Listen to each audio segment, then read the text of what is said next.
Have you ever felt completely unqualified for something? Like you were the last person anyone would pick for a big, important task? If so, you're going to love the story of Gideon. It's one of the most incredible accounts in the Bible of how God uses ordinary, even fearful, people to achieve extraordinary victories.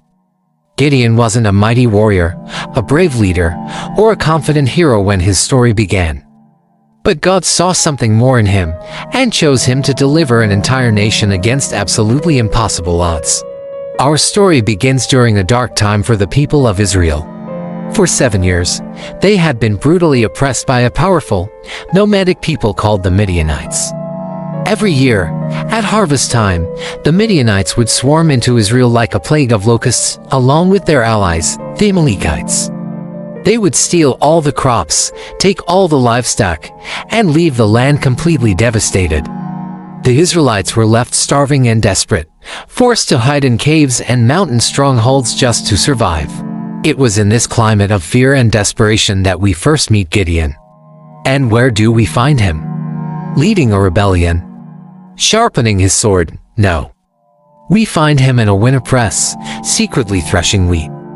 A winnow press is a pit dug into the ground, so he was hiding, trying to salvage a little bit of food before the Midianites could find it. He was scared, just like everyone else. Suddenly, an angel of the Lord appeared to him and said, "The Lord is with you, mighty warrior."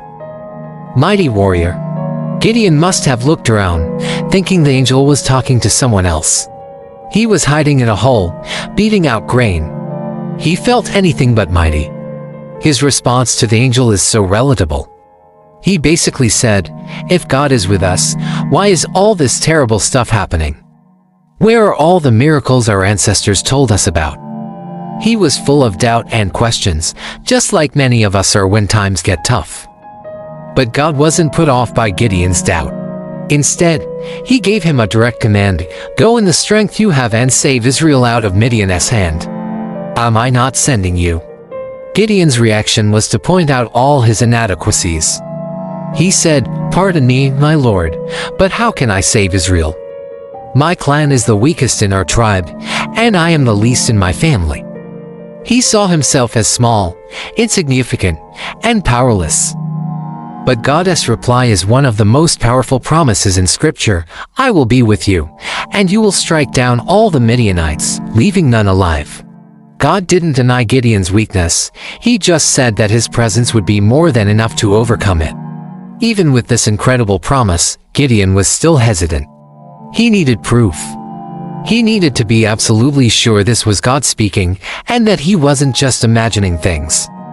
So, he asked for a sign. He prepared an offering of meat and bread, and the angel of the Lord touched it with his staff. Instantly, fire flared up from the rock and consumed the offering, and the angel disappeared. Gideon was terrified, realizing he had been face to face with an angel, but God comforted him, saying, "Peace. Do not be afraid. You are not going to die." But Gideon's need for reassurance didn't end there. Later, as he prepared to face the Midianites, he asked God for another sign, a very specific one involving a fleece of wool. He said, "If you will save Israel by my hand as you have promised, look, I will place a wool fleece on the threshing floor.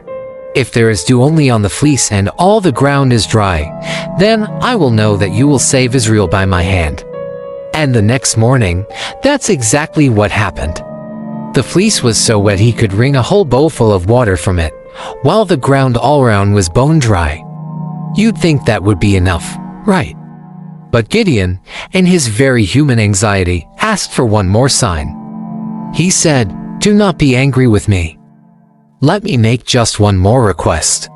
This time, make the fleece dry and let the ground be covered with dew." God, in his incredible patience and mercy, agreed. The next morning, the fleece was completely dry, and the ground was wet with dew. God met Gideon right where he was, in his fear and his doubt, and gently gave him the confidence he needed to move forward. Now, with his faith bolstered, Gideon was ready. He sounded the trumpet and gathered an army. Men from all the nearby tribes answered the call. 32,000 soldiers stood ready to fight for Israel's freedom. That's a pretty big army. But then God said something astonishing. He told Gideon, "You have too many men. I cannot deliver Midian into their hands, or Israel would boast against me. My own strength has saved me." God wanted to make it crystal clear that this victory would be his, and his alone. So, he instructed Gideon to make an announcement: anyone who trembles with fear may turn back and leave. Gideon obeyed, and 22,000 men, more than 2/3 of his army, went home. He was left with only 10,000 men. But God looked at the 10,000 and said, "There are still too many men." So God gave Gideon another test to shrink the army even further. He told him to take the men down to the water to drink. He said to separate those who lap the water with their tongues like a dog from those who kneel down to drink. Most of the men knelt down, burying their faces in the water. But a small group, just 300 men, scooped the water up with their hands and lapped it, staying alert and watchful. God said to Gideon, "With the 300 men that lapped I will save you and give the Midianites into your hands. Let all the others go home." Can you imagine how Gideon felt? His army had shrunk from 32,000 to just 300. They were about to face an enemy force so vast it was described as being thick as locusts, with camels as countless as the sand on the seashore. The odds weren't just bad, they were mathematically impossible. This was no longer a battle, it was a suicide mission.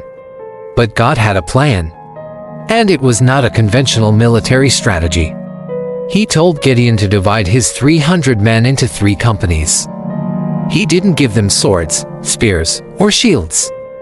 Instead, he gave each man a trumpet, an empty clay jar, and a torch to hide inside the jar. Their instructions were simple: surround the Midianite camp in the middle of the night, and when Gideon gave the signal, they were all to blow their trumpets, smash their jars, and shout, "A sword for the Lord and for Gideon."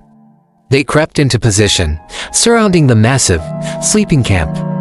At Gideon's signal, the tremendous noise shattered the silence of the night. 300 trumpets blared, 300 jars smashed, and 300 voices roared through the darkness. The Midianites, waking up in a state of panic and confusion, were completely terrified. They thought they were being attacked by a massive army. In the chaos, they started fighting each other, turning their swords against their own soldiers. The entire camp fled in terror, and the Israelites pursued them, winning a complete and total victory. An army was defeated not by swords, but by trumpets, jars, and torches, wielded by just 300 men who dared to obey God's strange command. Gideon's story is a powerful reminder for every single one of us. Victory in our lives doesn't come from our own strength, our numbers, our talent, or our resources. It comes from our obedience and faith in God. God specifically chose a man who felt weak and an army that was impossibly small to show that his power is made perfect in our weakness. When we feel unqualified, when the odds are stacked against us, that is often precisely when God is ready to do his most amazing work through us. He just needs us to trust him and take that first step of faith. If this story encouraged you, please like and share this video. May God strengthen your faith today. Thanks for watching.